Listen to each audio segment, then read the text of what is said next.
Hello, this is Annie. It's time to continue with the renovations in downtown, and this time I was working on Londoste and Lucky Shack cards and drinks. And both of those community lots are actually ones that I can't recall ever playing with before. So it was quite a new experience to visit these lots and try to wrap my mind around what's going on here. But I can really make good use of these slots because both of them contains a lot of fun activities for my adult sims, and particularly the families that I'm going to be playing in the companion Let's Play episode. So why I chose to renovate Londoste in particular was because I wanted to create a restaurant business for Warren... Oh, what is his last name? But yeah, that older guy who needed to have a business. At first I thought that he was going to be the high school principal, but I eventually decided to not go with a high school yet for this town because I'm just starting out and it's kind of overkill to create one at this point.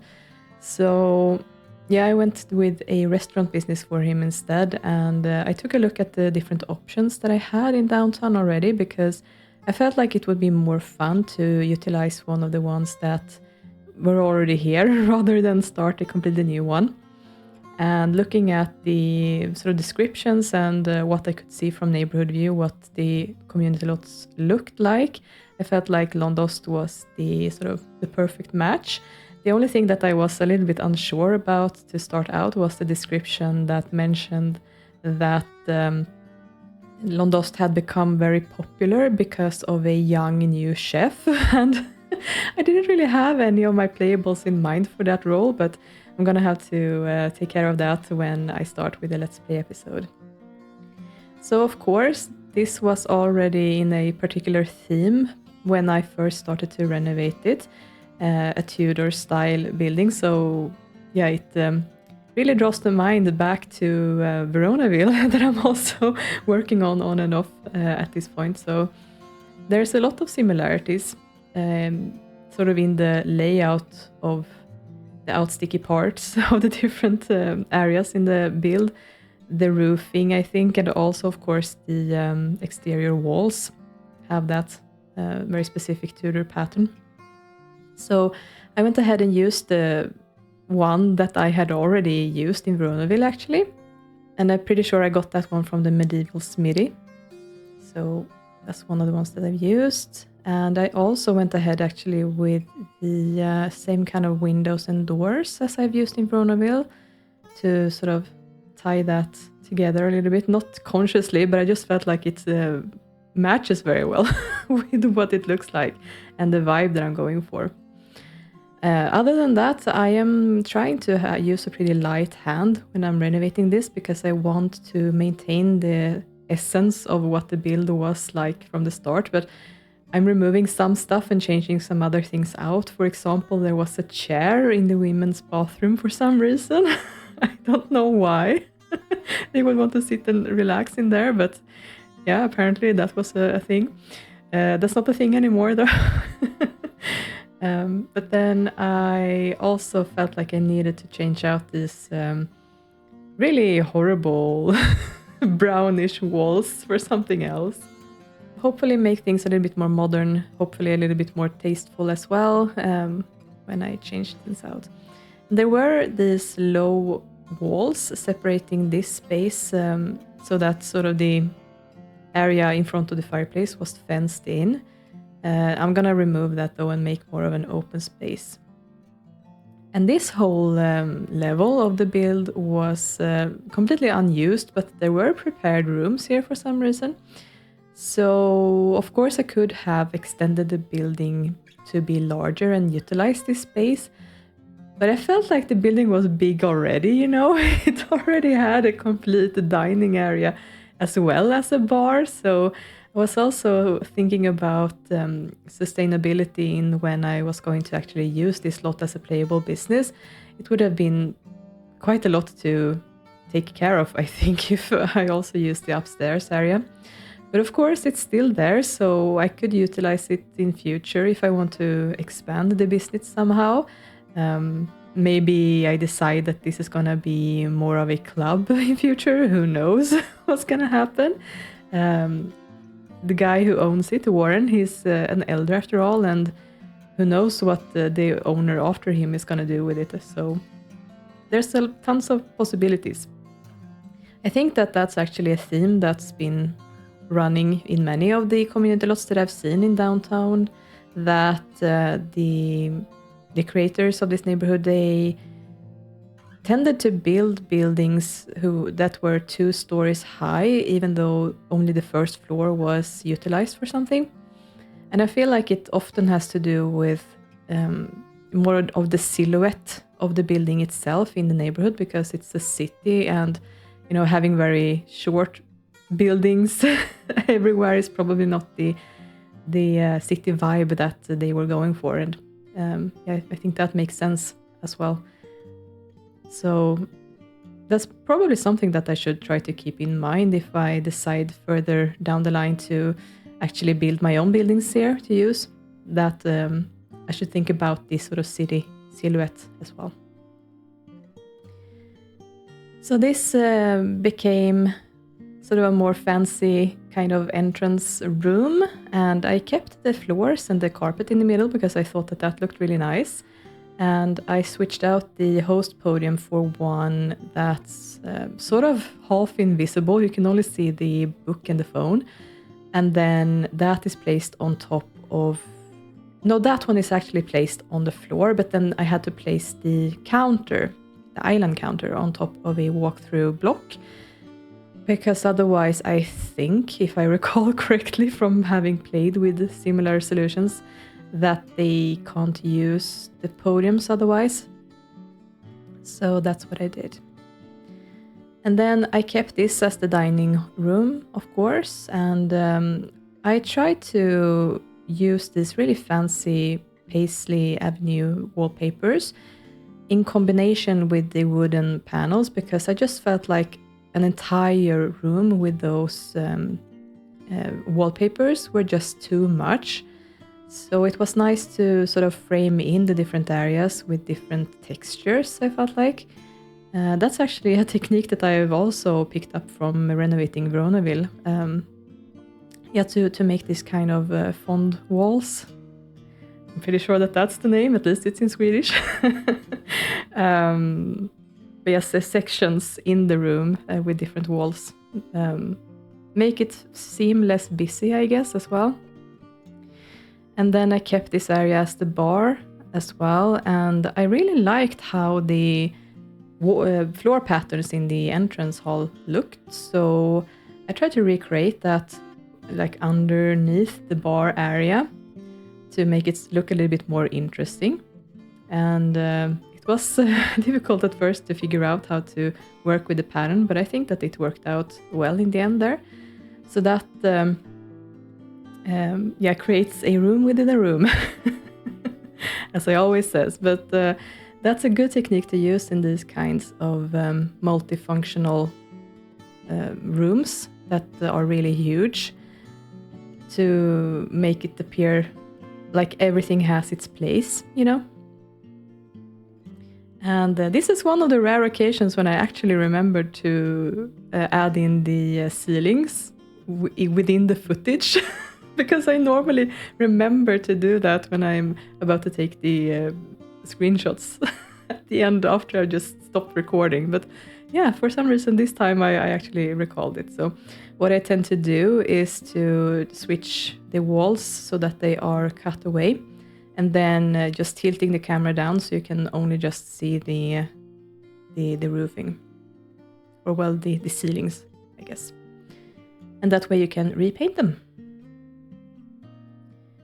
And I was also working here like behind the bar counter to make it appear a little bit, I guess, fancy looking, interesting looking, with this mirror and some liquor bottles to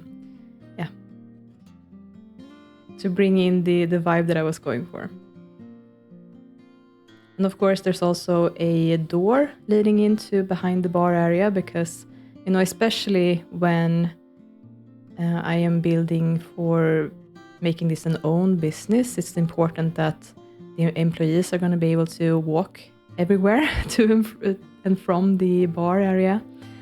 It might not be as important if you just going to use it as a community lot. In fact, it might be preferable to not have a door leading there, because that way the visiting sims also tend to walk behind the bars and places where they shouldn't be. So yeah, it's whatever you prefer, I guess.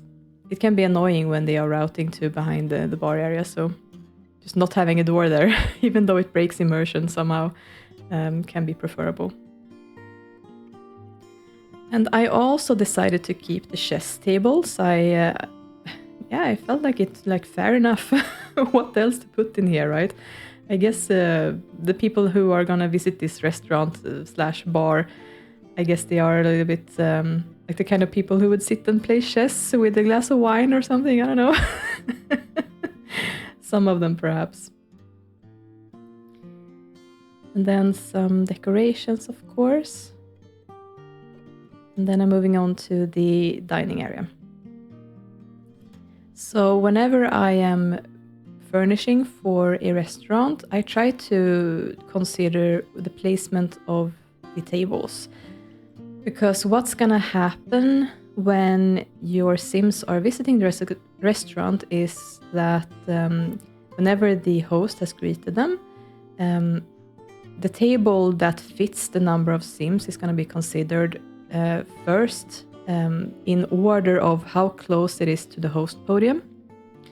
So that's why I tend to always place the tables with that can sit 2 Sims at the front, like closest to the host podium, because what happens then if you have a larger party of Sims is that they're gonna be able to use the tables further back within the restaurant, and they are not gonna be already occupied by other Sims. So say, for example, if I had placed the largest tables at the front, then the first Sims who appear, even if it's just 1 or 2 Sims, they're gonna occupy those tables. And then when you arrive with the party of 4, let's say, all of the 4 Sim tables are gonna be taken already.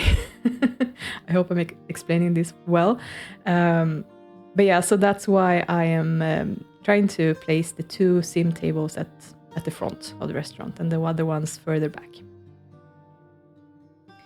And this area is completely dedicated to decorations. I try to make it very fancy with a lot of statues and books, and a bit old-fashioned as well, because I feel like this is probably a place of tradition and fancy dining, where it wouldn't be out of order to see someone arrive in their formal outfit to eat, you know? So yeah, everything is very upscale, I guess you could say. And as a contrast, then, we have a pretty tiny kitchen for this huge restaurant. So I'm not sure how to work with that, actually. I mean, if this business grows and eventually I'm gonna need 2 chefs, this is gonna be a squeeze. And especially since in this footage I completely forgot to put in a fridge as well. So that's also taking up space. So yeah, I'm not sure how I would do that, actually, if that were the case. But I guess maybe if the business grows in such a way that a second kitchen or a larger kitchen is needed, I guess maybe it would be a good idea to utilize the second floor after all then. Because then I could extend the kitchen somehow, perhaps within this room, and then have a large grand staircase leading upstairs with more tables. I guess that would make sense. Yeah, I don't know. That's something for the future. And since this is the back of a restaurant, I would like to have some somewhere that they can visibly throw away the trash and store some deliveries and such. Not sure if the container was the best option here, though, because it's really huge. I might go in and change that out for some decorative bins instead. I don't have them downloaded yet, but I've seen other Sims YouTubers use them, and it's a really immersive way to add in some large city grossness, I guess you could say, with some decorative trash and things like that. And here I'm taking the finishing looks here at the build, and I decided that I didn't like the way that the chimneys looked. And this is fine for now, but I'm eventually gonna change it one more time to make them match better. And I also added some shutters to the windows, and while doing so I realized that I was missing some windows on the upper floors as well, so I'm adding those in here afterwards. And as I was working on this, I also noticed that I had left these sort of holes in the walls here for some reason, so I flattened that out to not have that. And then of course I was missing windows again. But yeah, this turned out quite fancy and nice actually, and definitely a restaurant that I can see my rich family own. It's so annoying that I can't remember what his last name is. I can just remember that his name is Warren. Oh well. This is the finished restaurant. And right now the surroundings are actually quite scarce, I think. I feel like it should be quite a lot of more things closer to this lot.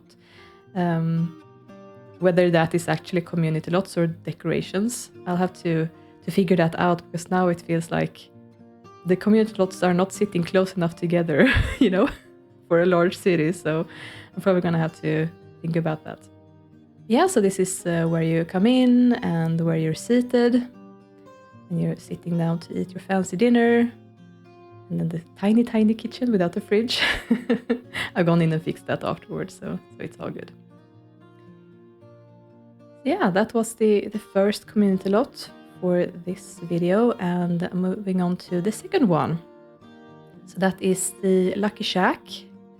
And well, as you saw, the first thing that I did was just nuke that awful roof because it looked terrible. Don't know what they were thinking when they put that in, but I'm gonna have to figure out something else. To be fair, I had to sit and stare at this building for quite a while to come up with any kind of roofing solution that I could agree with, because it was definitely not the easiest building to add a roof to, let me tell you that. And then there were actually also these strange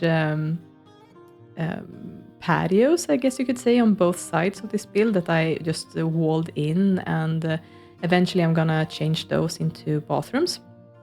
The bathrooms that was here from the start was just sitting sort of awkwardly in the middle of the room, you could say, and also they didn't have a window and they were really cramped, so I extended that space and actually made them connect to a wall so that they could have windows eventually as well. But first I was actually sitting here working on the roof, and well, the first idea was to somehow make a flat one, but that didn't really look nice, so I went with a solution to make a 4 clicks high little elevation on top of the roof that I could place a smaller size roof on top of, and that didn't look terrible. So I ended up going with that solution. At least it's fine. Not the most beautiful roof I've ever seen, but I think it works. Took a while to decide on the color, but I ended up going with this black one. And the walls I changed out to a more muted brick color that looks a bit dirty, but still not completely gray. And then this sort of brick column is one of the nooks and niches set, and I decided to also go with some, or what do you call these? I guess some niches that I'm placing down here to cover up the roof lining. Really don't know what those things are called. Man, losing words. Anyway, so they didn't really sit perfectly, so I had to freehand them by just turning snap to grid off. And then, yeah, I used more of a brick color to tie that together more with the coloring of the rest of the house.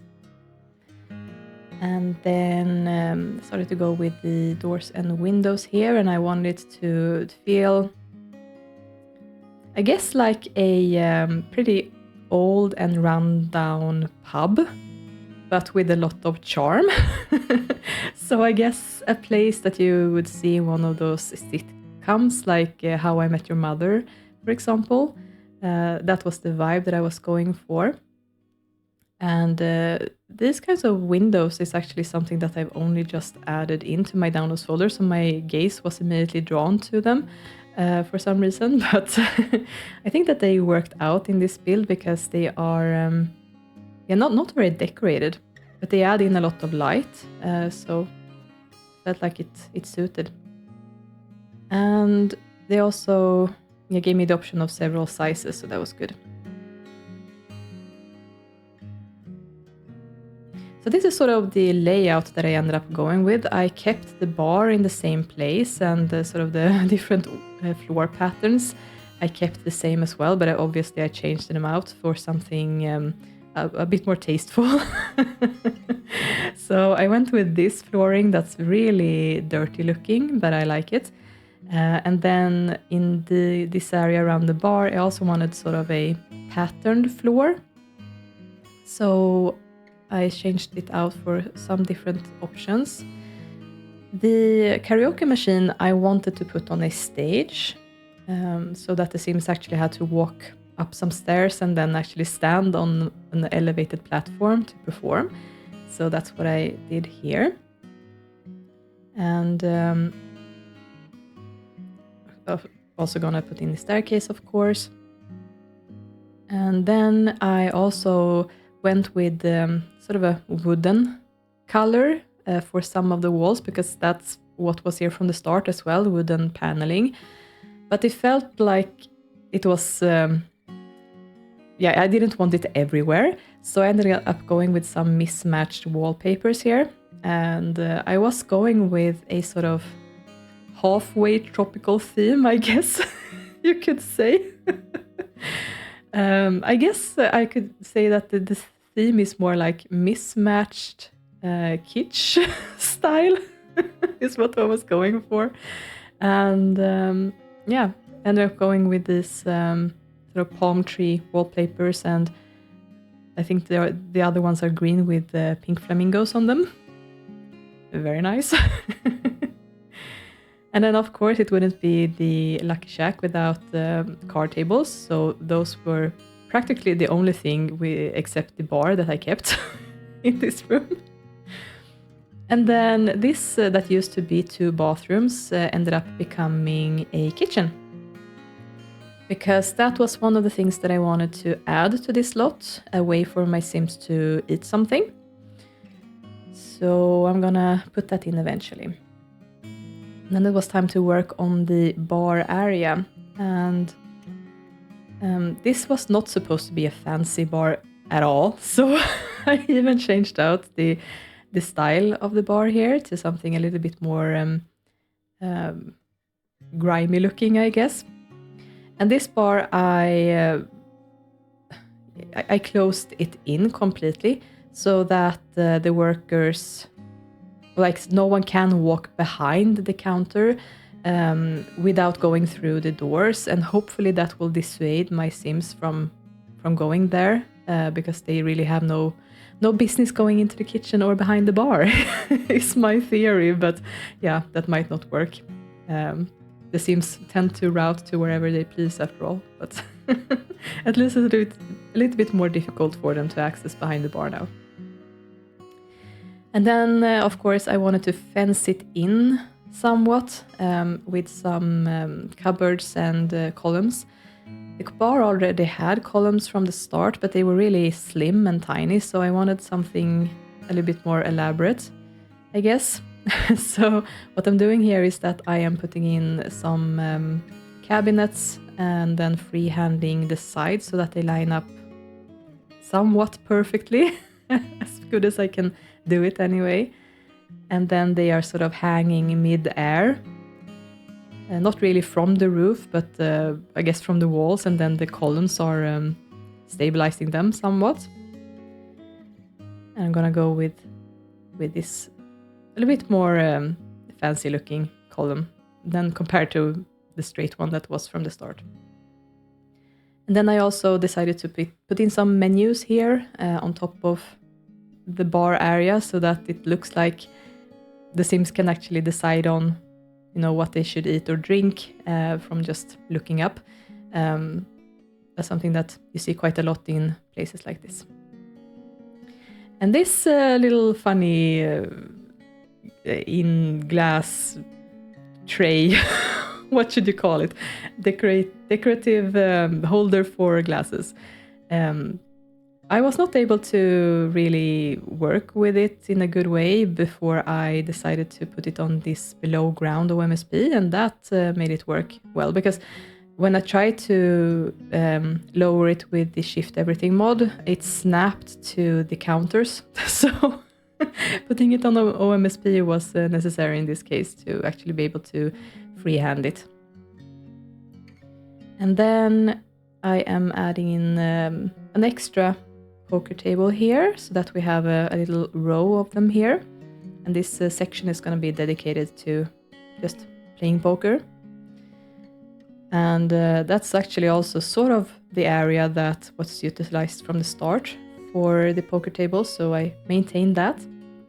And then I'm adding in these high bar tables that I have not tried out, but I've placed in my downloads folder. So I am not sure how they actually work, if I use them correctly or not. I think that the only thing you have to do is just place them and then use bar stools for them, but I could be wrong. There could be like an additional object there somewhere that you have to add. I'll have to try them out and see if they work, basically. And then I decided to put in the host podium here at the bar, so that the Sims can order food right next to the bartender. Felt like that made sense. And then I'm putting in some, just a few dinner table for just 4 Sims each.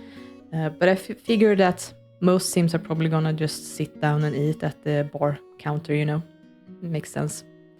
And they might be able to actually sit and eat at the high tables as well, now that I think about it.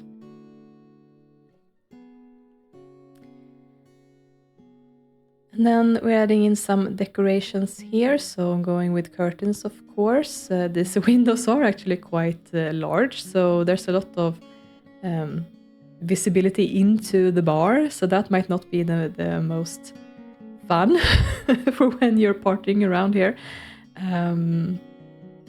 But I feel like curtains helps to make it seem a bit more private. And I really went lightly with the bathrooms. I didn't really put a lot in there or put a lot of character at all. But I decided to put in some sofas, just to add somewhere for my Sims to sit. And I also feel like sofas can be a good thing to put in a place where you don't really know what else to put there, you know?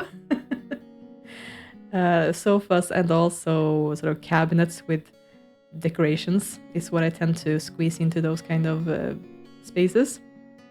So in this case I went with sofas, and when I actually sat down to play with this slot, I was glad that I did, because I saw that my Sims were autonomously using them as well. So that was actually a happy surprise. And I decided to put in a photo booth as well. I cheekily wanted to have a space for my Sims to woohoo, after all. So I felt like this slot was one that would be a good place for them to do those things, because there's definitely not going to be any kids or teenagers here, you know, with the bar and everything. This is definitely an adult space, so I felt like this would be a good space for Sims going out on dates to maybe end their evenings, or just start their evenings even. A good dating spot, I guess. And yeah. And since I'm not gonna be using cars as much as I do in my other neighborhoods, because I'm not really gonna have space to put in parking spaces in these community lots as compared to what I've done, for example, in Pleasantview and Strangetown. They're not gonna have the cars to woohoo in either, so it's gonna have to be these kinds of solutions, I guess. And then I had this little nook in the kitchen that I wasn't sure what to do with, so I just ended up squeezing in some cabinets here. But I really like the way that this nook created this really unique looking bar area. And I wanted to maintain that because I felt like that was one of the features from the original build that just had to be there, you know. So that's why I ended up not changing that out. And then I figured that this would be a place with a bunch of different pictures, like this, not very expensive ones, but a lot of, yeah, these kinds of cheap looking decorative ones. So I placed in a lot of them. And I can really see this being the sort of place where if you're a regular, that you might have your picture end up on the wall at some point, you know? So that also made me want to put in a lot of picture frames. And then I'm going in with some party lights, and nothing says party like neon lights, of course. So I used a lot of sort of orangey, yellowish, and yeah, those kinds of lights here actually. So it's pretty warm in hue. Not so extreme as they can be with, for example, green or blue or red, but I felt like in this space it made sense to have more of a warm tone for them. But I also felt like the bar area was too dark at this point, so I needed to put in some more lights, but I wasn't sure what kind of lights to go with, so I tested a bunch of different solutions, but I also felt like a lot of them were hanging sort of awkwardly, and I decided that I'm gonna have to lower them so that they're actually sitting and hanging through the counters here, or the cabinets, I mean. So I ended up going with the same kind of bar lights that I used in other places in the same room. And then I had to freehand them as well because they were not sitting perfectly within the cabinets here. Yeah. So that actually ended up working out well. And around the karaoke machine, I actually ended up going with green lights because I felt like that needed to have a different vibe, more of a party vibe, I guess, compared to the other areas. And then I'm working on the outside area as well. First thing you see when you arrive here. And I was looking for sort of a neon sign that highlighted that this was a place where you could play games, but I ended up not really finding one that I liked, so I ended up just going with this neon bar sign and some graffiti here outside instead. At least it gave me the vibe that I was going for. And then I'm taking some finishing looks here around and realizing that the walls feel really empty, even though I have these really obnoxious wallpapers, you know. I felt like I need some more pictures. So I ended up going in with more of them. And yeah, there's definitely a tropical vibe here. But I think that I must have been inspired as well by someone else refurnishing this community lot. I don't remember if it was someone that I saw on Tumblr or if it was a YouTube video, but I'm pretty sure that there was someone that I watched recently, or maybe a year ago or something, that used a sort of a vacation vibe for this. So maybe that was something that inspired me subconsciously as well. Yeah, there we go. This is all finished, and this is of course going to be the spot where some of my elder Sims who loves playing games are gonna be visiting regularly. So that's something that I'm going to be playing around with in the upcoming Let's Play episode. We're gonna visit this lot and have some fun together. And I guess this was the place where, some of them borrowed money to each other and got in debt and so on. So I think that there's quite a lot of history in this place for a lot of the Sims that I'm gonna be playing with. So yeah, it was nice to actually get some of the community lots finished and out of the way. I hope you enjoy how they turned out, and I will see you soon in the Let's Play episode. Take care. Bye.